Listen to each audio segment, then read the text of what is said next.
Ndërsa ai që realisht e din se i bën dëm, e din se e shkatron në shëndet, në vetë, në familje, dhe prap këmbgulën e të keqen, nga se ka dominuar epshi, e këti çfarë të themi, i pjekur, i mençur? Jo, këti zoti ka mendjelet.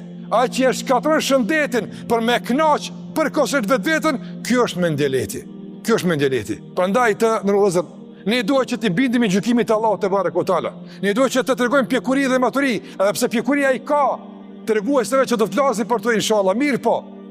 Të ruhemi nga mendjelesia, të ruhemi nga gjykimi momental, duke mos shikuar në pasoja, të ruhemi nga kalkulimet e ngushta materialiste, duke mos shikuar në vlerat e tjera, duke mos shikuar për te vetvetes, duke mos shikuar interesat e tjerëve për as vetvetes. Ta kalojmë këtë rrethim të mendjelesisë e të dalim në salametin e pjekurisë e mençurisë.